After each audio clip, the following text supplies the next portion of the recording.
Should you take a narcissist back? That is today's question, inspired by Tara Stewart, who sent me a message asking me to talk about a person who has seen the mask slip but still decides to take the narcissist back. She writes, could they be narcissists too? And how long will the second golden period last? So, welcome, lovelies. Welcome to Narc Free Formula. My name's Freedom. Let's get down to it. So, I'm going to just jump straight in with this one and say, well, I'm going to answer it from the bottom up. So, how long will it take? Sorry, how long will the second golden period last? First of all, the golden period, as you refer to it, is the part of the idealization phase. Now, because the narcissist already knows this form of supply, so this person, they already know you, right? They've figured you out already. They've spent time with you. They know your ins and outs. They've devalued and discarded you. So there's no new fascination there. So with the idealization phase, in part, when they first meet someone, in part, it's because it's like having a new toy. You know, like a new Rubik's Cube or some puzzle that is super hard to figure out, and, you know, it will give you kind of kudos and good on you if you can figure it out. And so they work really hard trying to figure it out. But over time, it loses its appeal, and it's like, yeah, so what? I know how to do it. I don't really care.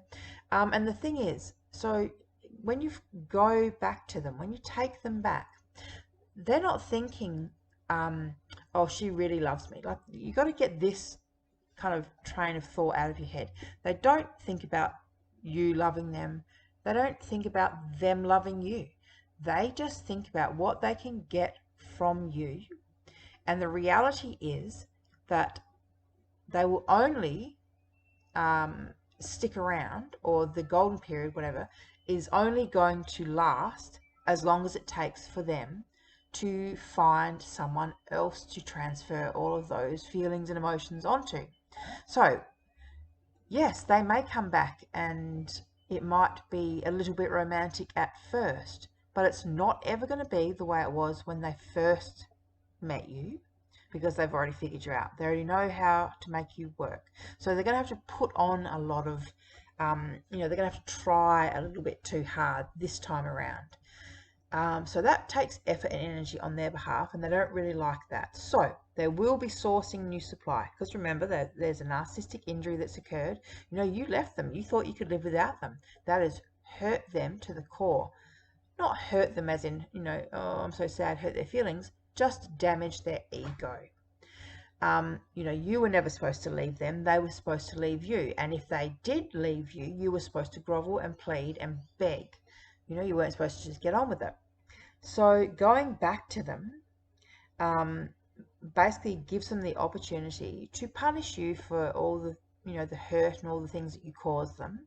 Because remember, they also love playing that character. They love playing the role of the victimized, heartbroken ex. You know, they love saying, oh, you did this and you did that. Because it gives them fuel when you're saying, oh, baby, baby, please, I'm so sorry. I never meant to hurt you, and I love you, and you're my man, and blah, blah, blah. They love that. So they're going to work that angle, because, you know, this is how narcissists roll. It's all about the fuel. So the reality here also is your self-esteem has now been lowered, because you're taking someone back. You know, you've seen what was under the mask. You've seen the violence or the rage or the disgust that, you know, you've been treated badly. You've been shown how little you actually matter, and you've still taken them back. Now, on a conscious or subconscious level, the narcissist is so aware of that, aware of the fact that they treated you so badly and you still took them back. So they are laughing at you, and they also realize you don't actually have any self-esteem or value. Because if you did, you would never put up with this kind of abuse. And what, still want to hang around them, still want to be near them, still want to love them? So they're actually kind of feeling disgusted. They're kind of feeling like you're pretty pathetic. So once they've gotten over, like I said, the this kind of glee, like it's a bit of glee that's going on. Like, I won. See, she came back. She came back. And also, here's a side note for you. They will parade you. So when you do take them back, they will make a point of going and visiting everyone you know, walking through town together, all lovey, and they'll make a big song and dance to make sure that everyone sees that, right? They want people to see that you have taken them back because it discredits everything you said, any bad stuff that you said about them. It will discredit all of that. And because they know in the future they're going to be discarding you as soon as they find someone else. And so they're kind of getting prepared for the future so that they can say to everyone, that they took you back, they tried really hard. So get prepared for kind of public displays of connectedness and togetherness and love and big grand gestures. None of it is real, though. You have to remember this is all just performance art. There's a huge disconnect between what the narcissist is actually doing and what they're actually feeling inside, right? So they can be, like I said, taking you, I don't know, for example, out to a big romantic dinner, and they're putting on this big act so that everyone can see, oh, look at them, he's taking her out to this beautiful restaurant, they're posting photos on Facebook and Instagram. But in reality, he's eyeing off the waiter. He's annoyed that you just chose the most expensive bottle of wine. And he really just wants to kind of get out of there, to be honest. He's not doing any of that stuff because he's actually enjoying it. It's just performance art. So I think that it will, how long will it last? Well, it's only going to last as long as it takes for the narcissist to find new supply. So they've got to source new supply. They've got to get the new supply. They've got to ensure that it's grade A, or that it's at least better than what they have right now with you, right? So that could take a while. Now, that doesn't mean that the narcissist is committed to you and that you guys are having a full-on relationship. It just means they're using you to service all their needs while they source new supply right under your nose. So they've got to source new supply. It's got to be grade A or better than you. Then they've got to groom that person, get them into a position where they are ready to jump. So they have to go from one relationship to the other in a quite smooth manner. So there's not too much disruption to their fuel supply. So they might try and, for example, have an affair with that person. They might just groom them to the point where, they have them around all the time. So they need to feel confident that when they let go of you, that they've already got the next one ready to lock down. They call it monkey branching. When they go from one relationship, they hold, just like monkeys when they swing through the trees, they hold one branch, they reach out, grab another branch, they swing between the two before they let go of the first branch and move on to the second one. Narcissists are the same when it comes to their situationships, or their relationships, as we like to say.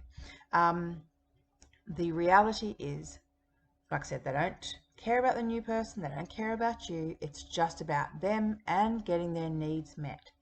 So he'll parade you around, like I said, just to let everyone know that, yeah, you came back, that you still love him, that, there's a few different things. There's that, the fact that he wants to look like he's a good guy. I remember my husband and I had this huge fight one time, and I had literally jumped out of the car, and he was driving down the road every 500 meters, pulling the car over and yelling at me to get in the car. Some blokes came out from a factory across the road and asked me if I needed help, and asked me if I wanted them to call the police, or if they wanted to, if I needed their help. And I ended up, I can't remember exactly what happened, but because I was so scared, but I ended up saying, no, it's fine and thank you. But he saw them. Now, he kept doing this, driving the car at me and yelling at me, until I finally got in. Now, the way we were going was into town. He doubled back just so that he could drive past the factory in his car. He drove past slow, and he did it deliberately to show those men that, look, there he was with me sitting in the front seat. Now, that's the kind of signaling that narcissists do. So like I said, you'll be paraded around. People will think, oh, look, they're back together. That's weird. I thought that he was, abusive or whatever. He'll be parading you around until he sources new supply. Then once that new supply is ready to be moved on to, that's when the discard will happen again.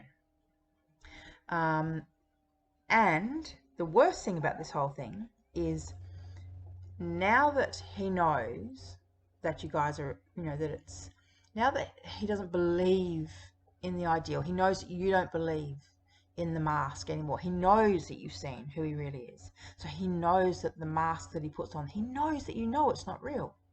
So he also knows that, that it's just a matter of time before you leave again. So this whole process, no matter how long it took the first time round, will be sped up. I mean, he could still spend 10 years with you trying to source the right supply, but it doesn't mean that there is a real golden period. It just means that's how long it's taking him to find new supply. And one last point, narcissists also do this thing where if they have so little respect for you, because, for example, you keep coming back to them even though they treat you so badly, what they do is they will project a personality onto you. So you might have moments where you feel like, oh wow, he's really digging me, he's really into me, he really is loving me, right? But what he's actually doing is just kind of imagining you as being someone else. So just like they put on masks, they also project personalities onto us. So for example, he might, here we go, here's another personalized story. So with my ex and his new supply, he's beaten her quite a few times, and she still keeps going back to him. I know that he has so little respect for her because of that. Now, I also know that they like to talk about themselves as being Bonnie and Clyde. So now that would be a way that he makes it palatable to himself to actually be with her.